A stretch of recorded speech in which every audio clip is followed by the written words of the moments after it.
What is going on, YouTube? It is Primitive here, and today I'm bringing you another BT8 match. Today we're going to be having Imperial on the left, and then we'll have myself playing Blue Hybrid on the right. Now, Blue Hybrid is a deck that has been topping a lot of regionals recently, so I wanted to go ahead and bring it to locals and just test it out and see how it was going to do. I was mostly curious on how it was going to perform versus Imperial, since I haven't really got to test this matchup yet. So once I got paired versus one, I knew I had to try to get it on camera. So my opponent's going to go with the Davis right there, hit a couple armors.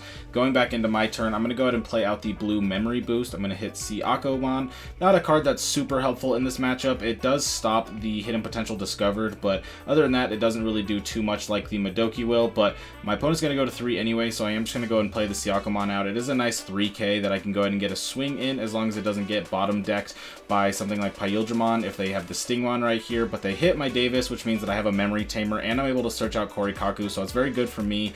But they do have the Stingmon and Imperialdramon, meaning that they are going to go ahead and bottom deck my Siako and start to get some swings in. They do hit Sorajo, which is very nice. It's a card that you definitely want to be seeing in this matchup, so that way you can go ahead and strip these sources from this Imperialdramon, so that way it can't go ahead and go into like dragon mode, or just to be able to stun it, so that way it can't get 2 swings. But either way, we're looking at what my opponent wants to do here. They already got me down to 2 security, and they cleared the Digimon that I had on the board, so it's looking a little rough. But then they end up just passing the turn and putting me at 3, so that's definitely not what I was expecting. I definitely expected to have a little bit more aggression on the board, but I'm going to go ahead and use the Howling to strip the bottom 2 and get the draw from the Kiaro, and then I am just going to go ahead and pop the blue memory boost to go back and play the Rattle. I could have just played the Rattle off the back, but I do need to be cycling really bad, so I decided to just trade the blue memory boost for the Howling and the draw, which is fine. Being able to cycle in this deck is not as lenient as it is in the Imperial, since you're able to get so much draws. So I definitely need to be keeping up my draws, so that way I can keep up with their aggression. But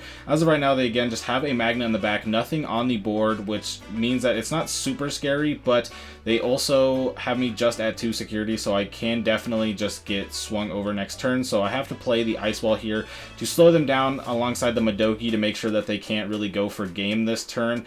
They can go up into like Imperialdramon or something if they want, but it's very unlikely that they have enough Hammer Sparks in hand to really be able to go for game.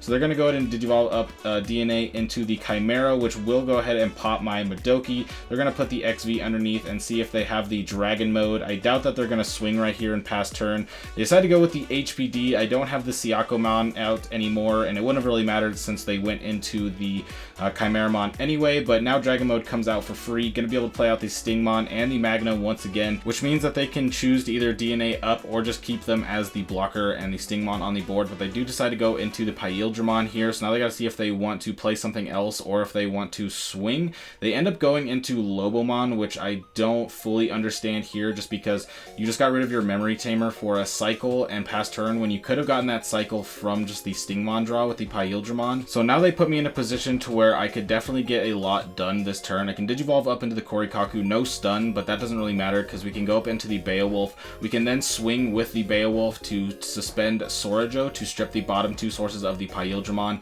That's going to allow me to stun with the Tommy, and then I can bounce the Korikaku to my hand to bounce the Lobomon to their hand there, and then I will get the check. I do hit a Shivamon. They are playing the build with the 1 Shivamon. I don't think that's going to really come into any factor in this match outside of just being a security check, so not too worried there. And then I'm going to go ahead and play another Tommy here to strip 3 sources from the Dragon mode. Won't be able to strip all these sources or stun this turn, but it does set me up to be able to go in with another Tommy turn next turn with the stripping and stunning and whatnot. So here comes another Davis. Gonna hit the Strabimon off of that, which is going to give me a target to either Digivolve in Raising or just use it to cycle into some more hybrids. But now my opponent can't attack with the Imperialdramon, so we have to see what they want to pass turn with. They no longer have the tamer for the hybrid, so I don't have to worry about that too much. So all they can really do is just build on board or build in Raising. They're going to start off with the BT8 Vmon here and grab the Imperialdramon. Now, I'm wondering if they're going to build up in Raising, so that way they have a better chance of being able to go up into that Imperialdramon next turn, but they end up just going with the Madoki. That's going to go ahead and put me up to 6 since I gained 2 from the Sorajo and then 1 from the Mat. Playing it out doesn't really matter. I was going to gain the memory off of the Vmon or the Imperialdramon anyway, so now I'm going to swing with the Madoki,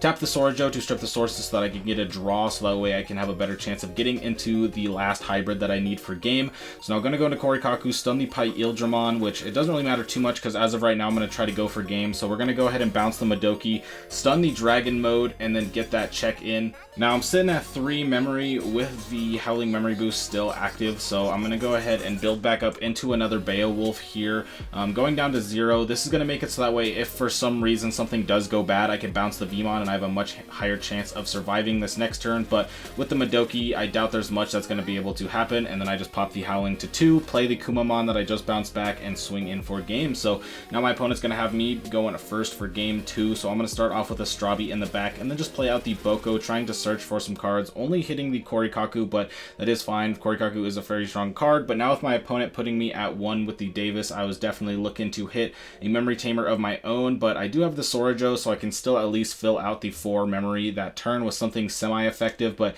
at the moment Sorojo is not going to be doing too much for me. They can definitely still choke me going forward, but crazy enough, they do just end up building into Imperialdramon and raising, so definitely missing some cards in the hand, no XVmon and stuff like that. So by building up and raising with Imperialdramon, they are opening up themselves to be able to go and start swinging with Imperialdramon and get draws with the Stingmon, but I do hit the Davis now. I just want to get that going so that way I'm not getting choked. They swing the first check, hit Howling Memory Boost. I would prefer if they were to hit something a little bit bigger and go down since they swung without jamming, but it looks like they either hit HPD or Dragon Mode off that draw, which is going to allow them to go ahead and go into the Dragon Mode, play out the Stingmon and the Veemon. The Veemon's going to go ahead and activate and search the Imperialdramon, which if they have the XVmon here, they can get into and then bottom deck my Boko, which they do have the XV right there. They can't swing with it because it was just played, but they can go into the Imperialdramon, DNA Digivolve, and now they can swing, and now they're going to be able to swing multiple checks with jamming, and now I am already down to 2 security. My opponent has a Imperialdramon and a Dragon Mode on the board, so I'm going to have to find a way to neutralize this board while also getting my own aggression going. My opponent does pass turn, which is great for me because that means there's less on the board for me to try to deal with, but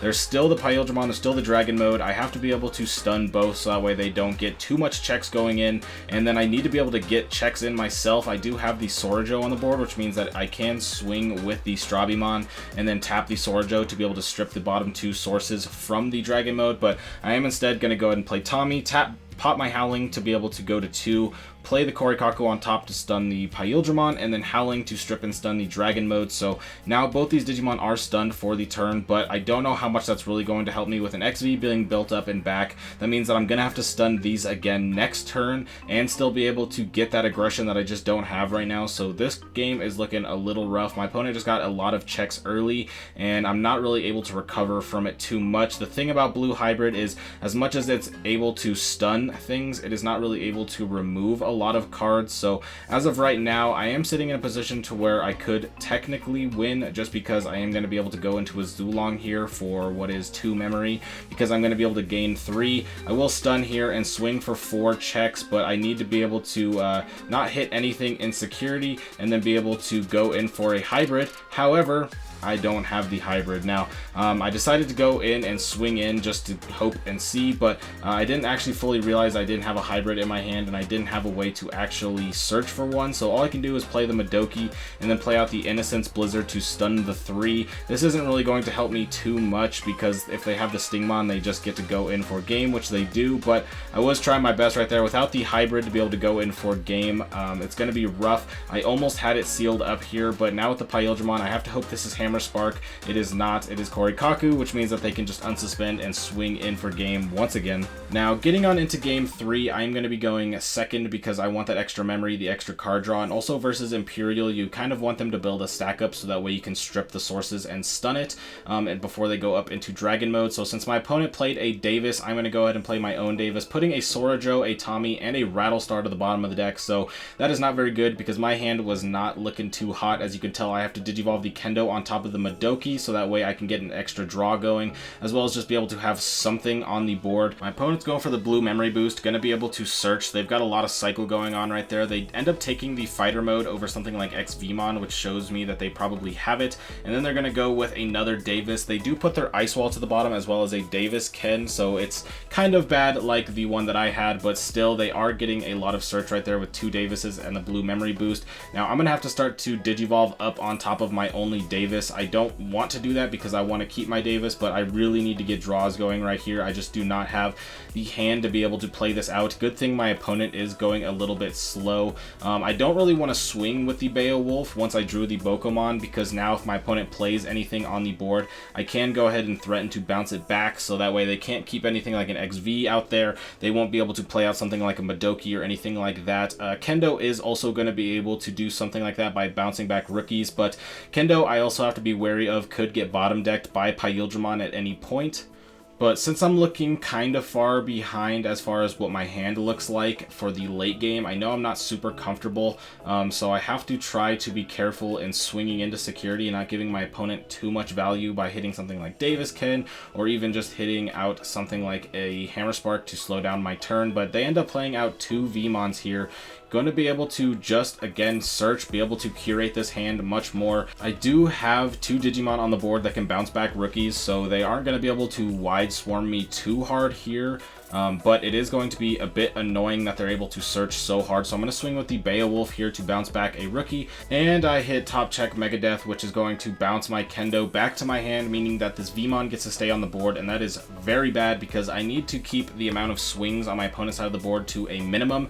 The fact that they're going to be able to promote the XVmon swing, and then now they're going to be able to just hard play the Stingmon, go and DNA Digivolve up, and still have this 3rd Digimon, this rookie on the board that can also just be used as an HPD target is very bad for me. So the fact that I hit that Megadeth there is a much bigger deal than it might look. Bokomon's going to go ahead and get bottom decked. That does suck, but they are swinging into Davis and Sorijo, which means that my Tamers are starting to get back live, but if they start going in super hard, it is just going to be a problem.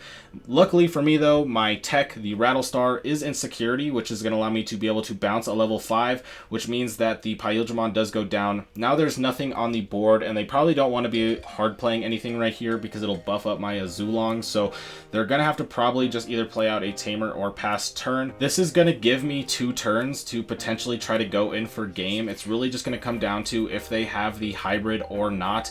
I know that they bottom decked a Lobo earlier in the game, but if they have another one, then they can just go ahead and be able to go for Lobo next turn. They didn't have the Spark Lobo that one turn prior, but if they just have the 3 memory and the Lobo, they are going to go for game. I don't have any blockers or any way to recover here, but my opponent's going to cycle. No hybrid coming down yet, so I am feeling good that I am not going to be going down this turn. They draw again, no Hammer Spark into hybrid, which would be the snap pick, means that it is likely coming back to my turn next turn, which means that as of right now, I have 3 swings on the board to my opponent's 3 security. I have most likely a hybrid in the back to be able to go on top of one of these Tamers and be able to go for game. Plus I have the blue memory boost in case I hit something like a Hammer Spark or an Ice Wall, so I am going to go ahead and swing in, hit the HPD right there, but it doesn't matter because no Megadeth, Hammer Spark, or Ice Walls coming out. Just going to be able to go in with Kuma and take this set. So if you enjoyed, be sure to like and subscribe, and I will catch you all next time for some more BT8 content. I hope you have a fantastic day. Peace out.